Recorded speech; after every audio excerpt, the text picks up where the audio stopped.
So everybody obviously knows Dale Comstock, been on my podcast 1,000 times. And as everybody knows, I'm obsessed with hierarchies. And we went through this the other episode, but today Dale and I just having a short conversation. I wanted you to flesh out or at least explain what the actual difference is, right? So everybody, you mean, right? You got the Army, you got Green Berets, you got 82nd, you got Rangers, and then you got the tip of the spear. You got Delta, right? Or and then Navy, you got Navy SEALs, and then DevGru, the development group, or SEAL Team 6, as everyone knows it as, killed Bin Laden. You've got DevGru. So you've kind of, and I've always said that, you've got these two parallel, right? You got your college, your professional, and your Olympic teams. And so what is the difference then? If we have Delta and we have DevGru, what exactly is the difference? How do they compare? How do they size up to each other? So, good, interesting question. So here's the main difference, right? First of all, obviously SEALs have a maritime capability. However, the Delta Force and Special Forces Green Berets also have a scuba capability, right, and a maritime capability. We can do both. So the biggest differentiator is the selection process. So unlike, for example, SEALs, when SEALs go through their selection process, it's basically a group function, right? Guys go to buds, they go out and they freaking roll around the sand, they swim in the water, they do a lot of push-ups, and they carry heavy things as a group. So it's easy for a guy to kind of camouflage himself in this group dynamic, right? He may be the shorter guy carrying the pole, so he's not carrying as much weight. So, and not only that, he may be maybe a little underpowered, and all he's got to do is draw his motivation from the other guys, right? So, and it's no different than, like Ranger School, Special Forces qualification course to be a Green Beret, and all these other types of selection processes. So the difference between Delta Force and all these other ones is this. The selection process for Delta focuses on each individual person. Essentially, you're going through a selection process by yourself. You're not going through as a team. When you go through selection, you don't know what the time standard is. You don't know how long you're going to go, how fast you have to go. You don't know what you're going to be expected to do next. You're just told what to do at that time and do the best you can. In fact, that is a standard. Do the best you can. And that makes you wonder, well, how fast is fast enough? Am I meeting the standard? So it forces you to do the best you can, and you don't know what the best you can is. So, and you do this day in and day out. You do it under heavy loads. It's very physical, extremely physical. But you're doing it all by yourself. You know what? When you move as a group and you're doing something difficult as a group, something arduous, something challenging, it's a lot easier to find your strength within the group. Okay, it's almost like a shared, not so much as a responsibility, but you kind of share the group strength is what you're doing. You're bleeding, and you're kind of bleeding off of that. And in the Delta Force selection, you're going through by yourself. There's no one to draw on. There's no one to look at and go, how am I keeping up with this guy, or how am I doing compared to that guy? You don't know. You're always by yourself till the end of the day.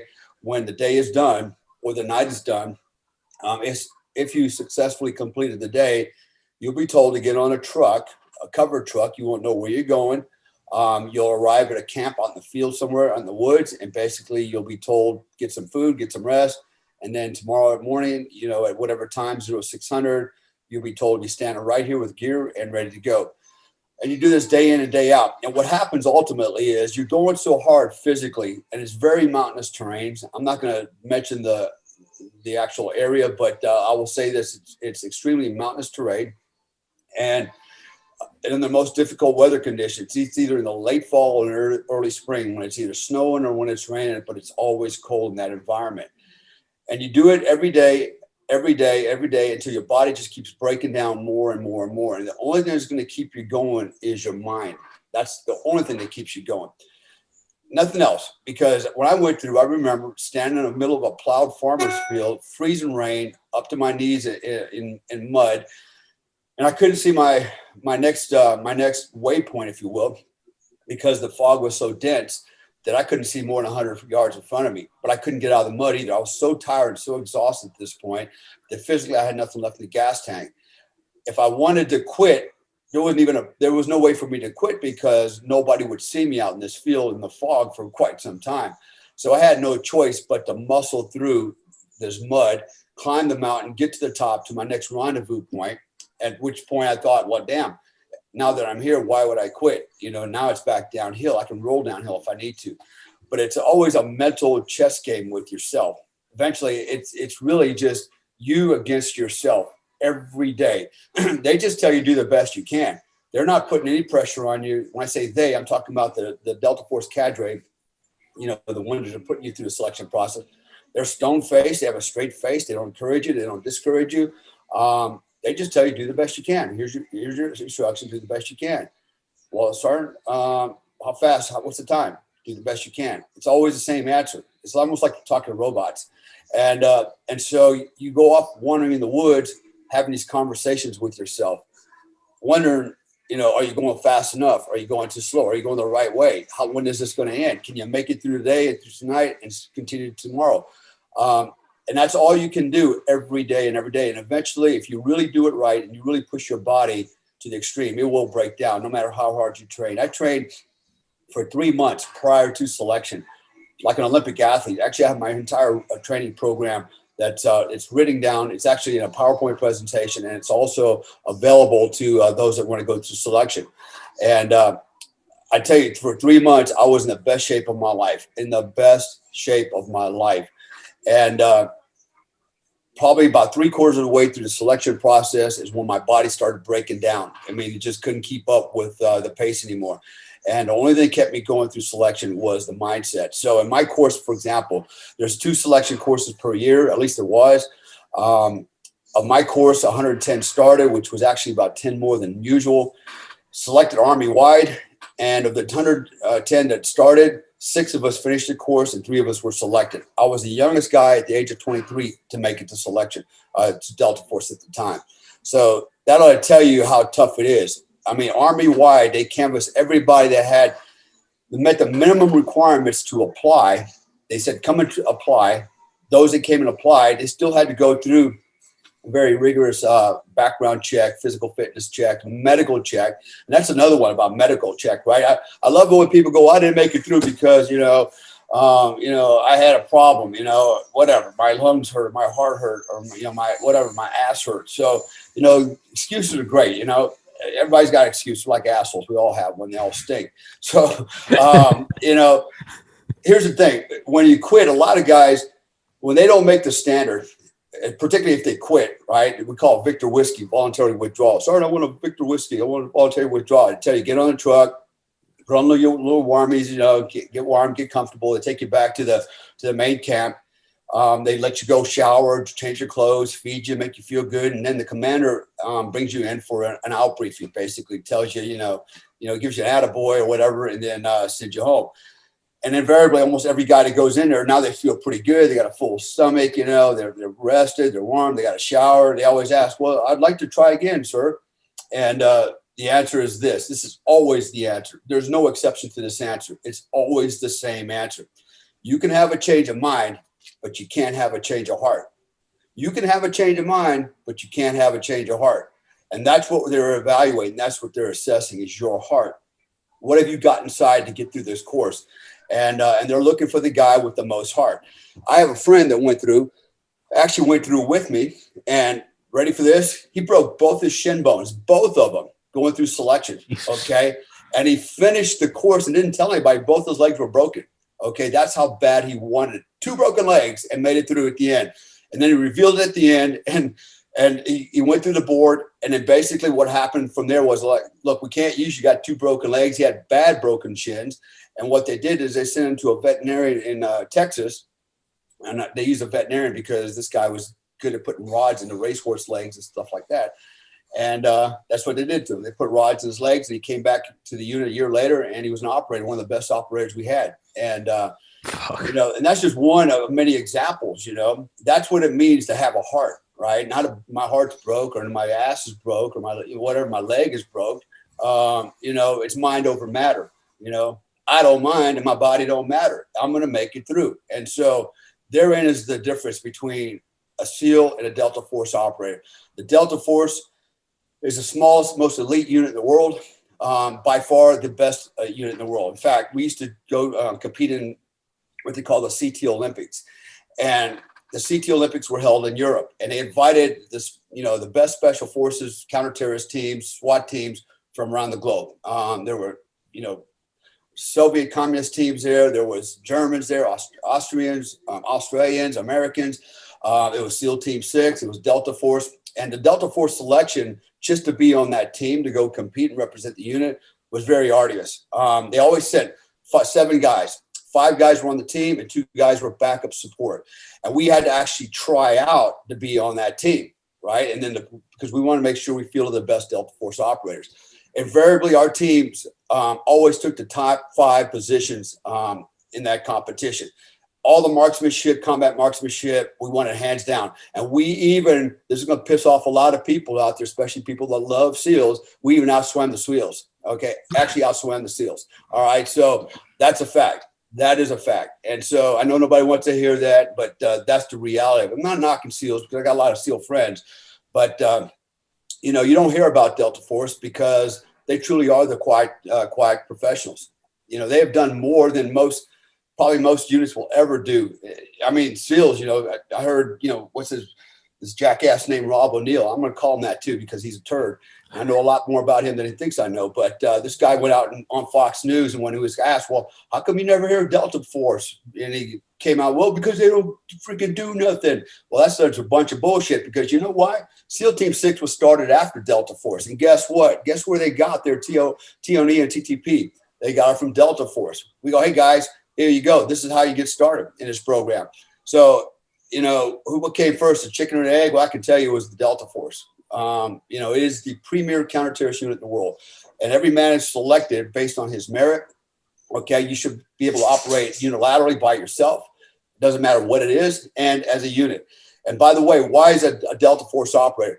It's always been Delta Force operator, right? Everybody since then has hijacked the operator term because it sounds really cool. The reason we were Delta Force operators is because we never, some days we worked as soldiers, some days we worked as civilians, and some days we worked as other government agencies. We were credentialed as others, right? So, we weren't always a soldier. Sometimes we were working in a civilian capacity, undercover, or working for another government agency. So therefore, that's why we were an operator, because we weren't just a soldier or a civilian or an agent.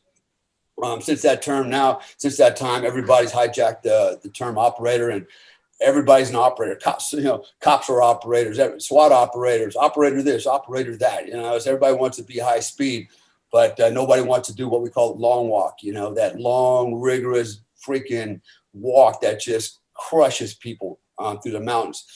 So, anyways, that's kind of the little bit of the background of Delta Force versus Navy SEALs. And you want to be part of the most elite unit. In fact, I would even argue this. SEALs are always trying out for Delta Force. Delta Force never tries out for SEAL. You name one guy that was a Delta Force operator tried out to be a Navy SEAL. It never happens. It's a downgrade. Okay. Everybody wants to upgrade, right? That's why there are Navy SEALs, there are Marines now in the Delta Force. And why is that? Because the selection process is so hard. Okay. It's so difficult that the unit was not able to get enough people out of the Army, so they had to canvass all the military services to find the best guys, the best applicants they can get. So that's why you have Marines, you have Navy SEALs, you have Air Force. They're not looking for the skill sets as much as what they're looking for is the man. When I was in the unit, we had guys that were everything from mechanics to helicopter crewmen. You don't have to have a special background. You would be a Green Beret or a Ranger or something like that. What they're looking for is the right guy. In fact, some would argue, Delta Force picks the best guys. No, they actually just pick the right guys, and there is the difference. So there you have it, man. That's my take on it. It kind of, yeah. We'll keep this short. Yeah, it makes me think of what you're saying, how you can kind of draw on the energy of others. It's like it's like 100 people pooling into an insurance plan in case one of you gets a broken leg versus having no insurance and just making sure you got a couple $1,000 set aside in case you broke your leg. It's Yeah, there's no one to draw from. You're fucked, and if you're not, you're not. yeah. No, that's and it's that way for a reason. Yeah. Because of the mission. It's Delta Force operators are asked to do things that nobody else will do. I can do, right? So it's just what it is, and you want to make sure you send the right guy out there with the right attitude that can coordinate with other agencies, work alongside other agencies, and we're the jack of all trades. We could do everything, man. I mean, everything. We could do it as well as anybody or better. Whether it came to scuba operations, halo operations, mobility operations, shooting. By far, the best combat marksmanship came out of the Delta Force. In fact, if you look around today at a lot of the equipment that's out there, it had its genesis in Delta Force. You look at a lot of the combat marksmanship techniques that you see now, all of that had its genesis in the Delta Force. And it's amazing when I look around now at foreign armies. You look at their gear and their equipment. They have basically adopted the same gear that had its genesis in the Delta Force. So Green Berets, Rangers, Marine SEALs, they're using a lot of the gear that we created, and now other countries are looking at us going, let's use their stuff too. I've seen Spetsnaz videos of these guys carrying all kinds of stuff, aim points and or their version of it.